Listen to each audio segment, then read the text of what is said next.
El padre Gabriel Amort, célebre exorcista, muy conocido por todo el background, todo el conocimiento y además los libros que se han publicado sobre su trabajo, escribió un libro sobre San Pío de Pietrelcina. Quiero compartir esta muy breve biografía que él hace sobre el propio Padre Pío, son 99 páginas, que por estos días me parece lo más acertado compartir. Breve historia de un santo. Padre Pío, breve historia de un santo. Gabriel Amort es el autor. Este es un poco el índice que voy a compartir. Ya era distinto. La lucha contra el gigante. Fraile franciscano. Meta final. San Giovanni Rotondo. Los estigmas de todo el mundo. A quién perdonar pecados. La misa del Padre Pío. Una inmensa familia. El primer decenio de tribulaciones. Una casa para los que sufren, el segundo decenio de tribulaciones, el rostro de sus enemigos, y sin embargo siguió ejerciendo su ministerio, un lento declive, más vivo que nunca. Este es un poco el índice. Voy a leer la presentación que hace el propio padre Gabriel Amort. Padre Amort, ¿quiere escribir un libro sobre Padre Pío? Usted ha sido su amigo durante años, le ha conocido bien. Puede escribir algún recuerdo personal que nadie conoce. Puede ser breve, incluso solo 150 páginas. Soy sincero, para mí no era ningún esfuerzo. Me gustaba la idea de recorrer la vida de este amadísimo padre espiritual al que visité durante 26 años, de 1946 a 1968. Me gusta recordar mis encuentros con él.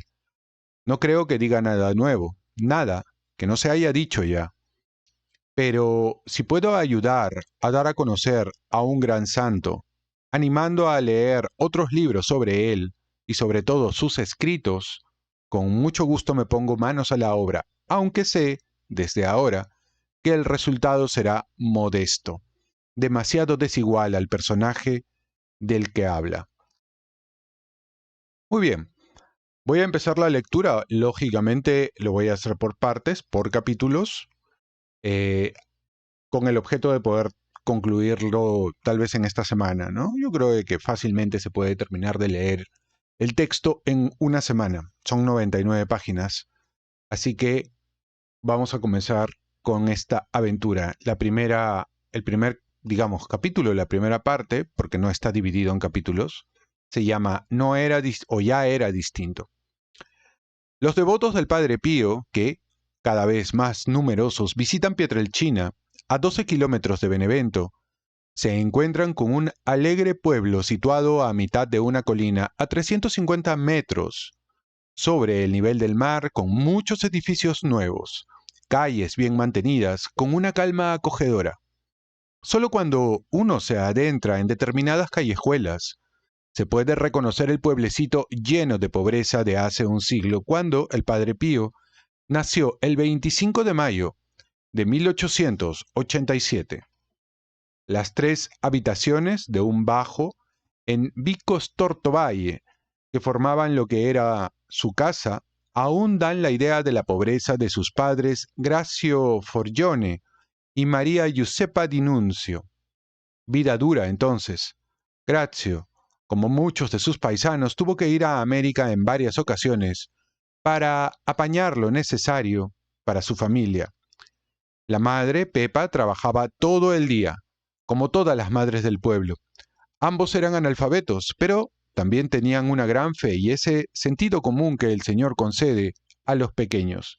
Tuvieron 7 hijos, de los cuales 4 murieron pronto.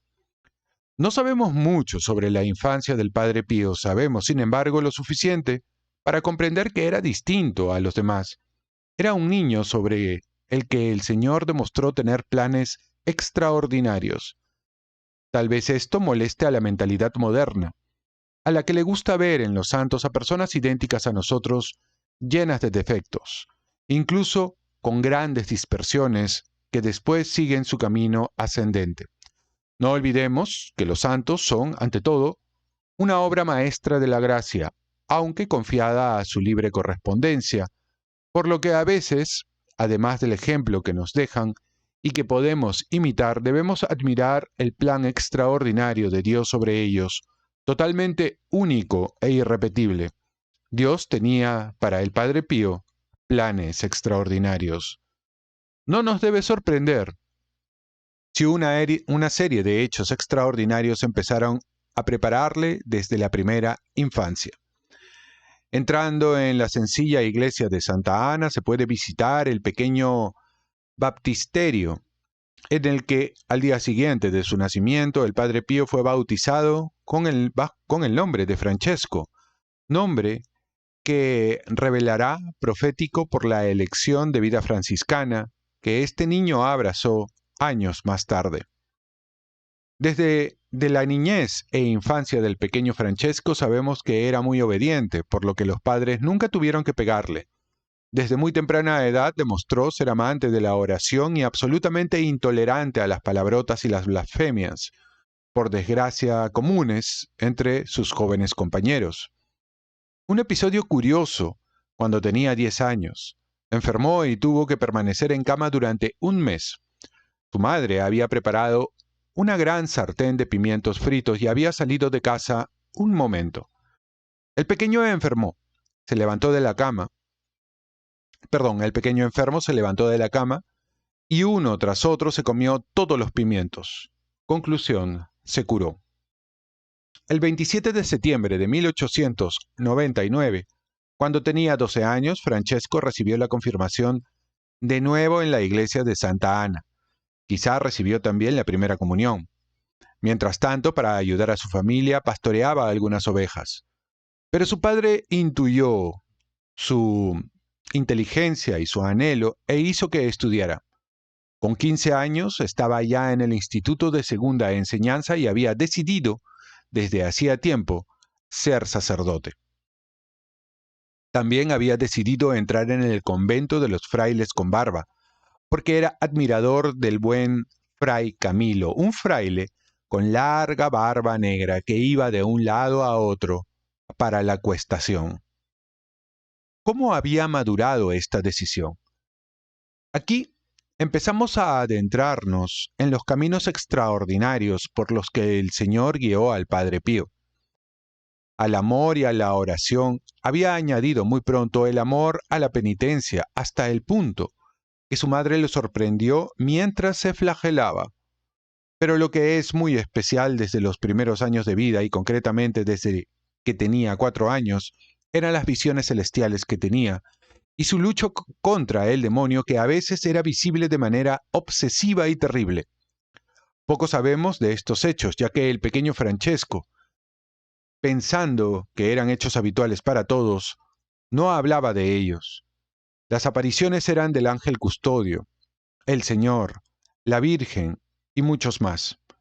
Los demonios generalmente aparecían bajo formas bestiales, horrorosas y amenazadoras. Este tormento sensible también a los demonios y al consuelo de apariciones divinas será una característica casi diaria para el Padre Pío, al menos hasta la aparición de los estigmas. La lucha contra el gigante. Hay 2 episodios a los que el Padre Pío siempre atribuyó gran importancia y sobre los que volvía a menudo con sus directores espirituales.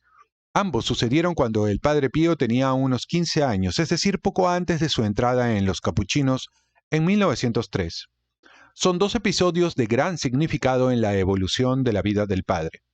Conocemos bien el episodio porque el Padre Pío lo contó en varias ocasiones, en especial lo refirió por escrito a su director espiritual, el Padre Agostino, y lo resumimos aquí a partir de este testimonio. Se trata de una visión. El joven se vio junto a un hombre resplandeciente, hermosísimo, que le invitó: «Ven conmigo, porque te conviene combatir como un guerrero valeroso». Le acompañó a un campo vastísimo, en el que se encontró en medio de 2 grupos de personas. Uno estaba formado por hombres muy hermosos, con cándidos vestidos; el otro, por personas de aspecto espantoso, vestidos de negro, y que parecían sombras oscuras. Al instante, Francesco vio venir hacia él a un hombre horroroso, tan alto que su frente tocaba las nubes. El personaje resplandeciente exhortó al muchacho a combatir contra ese gigante. Francesco le pidió que le evitara ese enfrentamiento, pero el otro respondió: Vana es tu resistencia, tienes que pelearte con él. Ánimo, entra en la lucha con confianza y combate con valentía. Yo estaré cerca de ti, te ayudaré, y no permitiré que te derrote. El choque fue terrible, pero gracias a la ayuda del personaje resplandeciente, el gigante fue derrotado y tuvo que huir detrás de él. Detrás de él, arrastró a esa multitud de hombres horrorosos que huyeron lanzando alaridos, maldiciones y gritos atronadores. La otra multitud, en cambio, dirigía voces de júbilo y alabanza al resplandeciente personaje que había ayudado a Francesco en la desigual lucha. Fue entonces cuando ese personaje puso sobre su cabeza una corona de indescriptible hermosura. Después se la quitó y le dijo: Tengo reservada para ti otra corona más hermosa si sabes luchar contra ese gigante. Él seguirá asaltándote, pero tú combate sin miedo, porque yo estaré siempre a tu lado para que consigas derrotarle. Toda la vida el Padre Pío fue una lucha continua contra el demonio que le asaltaba e intentaba impedir que salvara almas. A veces fue una lucha interior, otras un ataque externo. Y cuando el padre, agotado, lleno de moretones y de golpes, era socorrido por sus hermanos, solía confesar: Gracias a la ayuda celestial, siempre gano yo. Este episodio siempre ha sido una anticipación muy significativa de la vida del Padre Pío. Hay un segundo episodio no menos importante que tuvo lugar poco tiempo después, pero siempre antes de que el joven Francesco entrara en los capuchinos. Es difícil hablar de él porque en este caso el padre siempre fue reacio a narrarlo. En múltiples ocasiones dijo y escribió lo esencial, es decir, que le había sido reservada una altísima misión. Nunca quiso concretar nada más. Una altísima misión que solo tú y yo conocemos, escribió en una oración personal. Es fácil pensar que le fue revelado algo relacionado con su futuro apostolado. Lo deduzco de algunos signos. Por ejemplo, la gran insistencia con la que pidió a los superiores que le admitieran al ministerio de la confesión. Nosotros, dada la evolución de su vida y la benéfica influencia que ejerció a nivel mundial, podemos decir que realizó una altísima misión, pero no sabemos nada más sobre la revelación que tuvo siendo muchacho. Son dos visiones que marcaron profundamente la vida del Padre Pío. En sus luchas contra Satanás siempre revivió su combate contra ese gigante y siempre tendrá presente la altísima misión que el Señor le mostró, que será un recuerdo que le sostendrá en las duras batallas de su larga vida, tanto a causa de los atroces sufrimientos, como el causado por los estigmas, como cuando fue objeto de las calumnias y las sanciones canónicas. Ofrecerá todo al Señor como complemento de esa misión. Este será el secreto de su perenne serenidad, realismo y esperanza. Esto es lo que escribía a dos hijas espirituales, María Garzani y Rafaela Serace.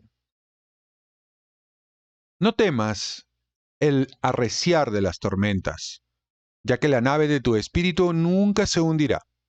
Los cielos y la tierra pasarán, pero la palabra de Dios que nos garantiza que quien obedece cantará victoria no pasará. Permanecerá siempre escrita en caracteres indelebles en el libro de la vida. Yo subsistiré siempre. Somos conscientes de que la tierra es un lugar de combate y que en el paraíso se recibirá la corona, que este es un lugar de prueba y que el premio se recibe allí arriba, que aquí estamos en tierra de exilio y que nuestra verdadera patria es el cielo, y es lo que tenemos que aspirar siempre. Vivamos, por tanto, con fe viva, esperanza firme y afecto ardiente mientras seamos caminantes para poder vivir un día, cuando Dios quiera, con la persona. Y muy bien, voy a leer esta última parte que se llama Fraile franciscano. El 6 de enero de 1903, con 16 años, Francesco dejó su casa con gran dolor de corazón por parte de su madre y suya, y entró en el noviciado de Morcone, no muy distante de Pietrelcina. En el pasado había sufrido en 2 ocasiones calumnias injustas.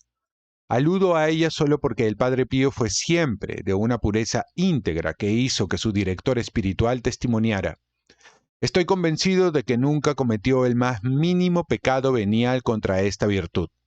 Pues bien, el Padre Pío tuvo que soportar en varias ocasiones de su vida acusaciones infames, que fueron el inicio de investigaciones humillantes. Sin embargo, siempre se consiguió arrojar luz sobre la verdad de los hechos.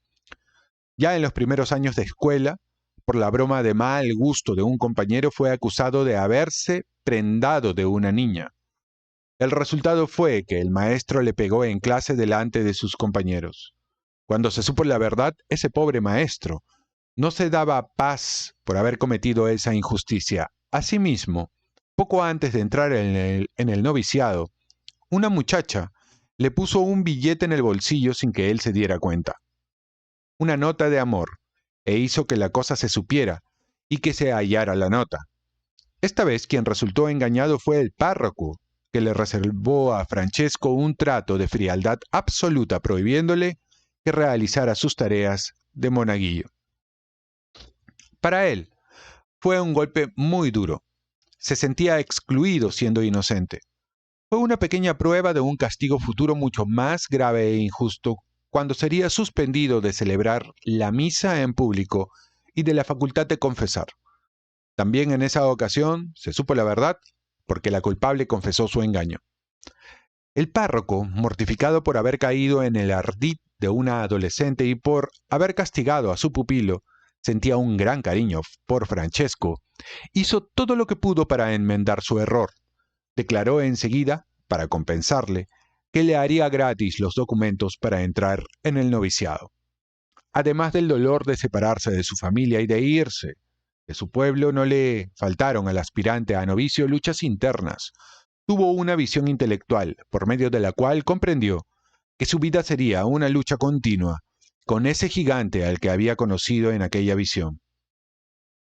Y tuvo también muy claro que ese paso era el inicio de la altísima misión a la que le llamaba Dios. Unos días después de haber entrado en el noviciado el 22 de enero, se revistió con el hábito franciscano y se le impuso el nombre de Fray Pío de Pietrelcina. A partir de ese momento Francesco desapareció, solo quedó Pío. Francesco desapareció hasta tal punto que un día los carabinieri, por motivos de alistamiento, buscaron a un tal Francesco Forgione. Nadie le conocía. Pero en compensación, Francesco, el de Asís, había entrado plenamente en Fray Pío de Pietrelcina, con su amor a Cristo, a sus hermanos, sobre todo si estaban enfermos en el alma o en el cuerpo, con su amor a la pobreza. Y había entrado también con una semejanza sensible, los estigmas que harán de Padre Pío una copia aún mayor de San Francisco. Los comienzos de la vida religiosa del Padre Pío no fueron brillantes. Su comportamiento, su obediencia, su jovialidad con sus compañeros eran óptimas. Sin embargo, siempre fue una persona con una salud quebradiza y sus resultados en los estudios tuvieron aspectos extraños. Digamos que, en conjunto, eran más que suficientes, pero nunca brillantes. Pero el aspecto más raro era este. Sus compañeros recuerdan que cuando le preguntaban en clase siempre se sabía la lección y testifican que nadie nunca le vio estudiar.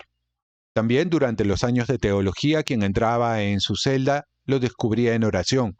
No es que no consiguiera estudiar, pero en cuanto abría un libro, enseguida se quedaba absorto en el pensamiento de Dios, pensamiento que era constante. Es inútil buscar otros motivos. El Padre Pío vivía para rezar. La oración era su respiración, su vida. Ya antes de entrar en el convento estaba siempre absorto en Dios. Y así seguía estando, incluso cuando hablaba con personas o hacía otras tareas, y todo sin distraerse porque conseguía escuchar lo que las personas le contaban mientras llevaba a cabo sus tareas. Su oración era ininterrumpida y no le distraía de sus otros deberes. Con el paso del tiempo, los problemas de salud se agravaron tanto que los médicos, vista la inutilidad de las curas, aconsejaron que el fraile fuera enviado a Pietrelcina, donde confiaban en los saludables beneficios del aire de su pueblo natal. Y no hay duda de que el aire de su pueblo era beneficioso, pero también se puso en evidencia una extraña enfermedad que nunca nadie consiguió explicar y que fue un verdadero rompecabezas para el propio Padre Pío y para sus superiores. Sucedía lo siguiente. En Pietrelcina, el Padre Pío, aunque débil de salud, conseguía comer algo y mantenerse. En cuanto salía de su pueblo e iba a otro lugar, parecía que su estómago rechazaba el alimento y vomitaba todo, sin poder ni siquiera mantener una cucharada de agua. Por ello, sus superiores se sentían obligados a hacerle volver a su pueblo donde, en cuanto entraba, las molestias cesaban. Muy bien, lo dejo aquí, son 21 minutos que ha durado, y va a continuar, lógicamente, el libro, que no tiene básicamente capítulos, está dividido en estas pequeñas secciones, vamos a decir así, y que nos regala y detalla, en este caso, el Padre Amor, que de hecho también tiene algunos libros sobre exorcismos que eventualmente puedo compartir acá. Muy bien, espero que les haya gustado este video. Si es así, por favor, déjenme un comentario, déjenme un like, compartan el video con aquellas personas que ustedes consideran que les puede gustar. Y nos vemos en un siguiente video, continuando con la vida también del Padre Pío en este caso, y con algunos otros textos más que iremos compartiendo en el futuro. Chau, chau.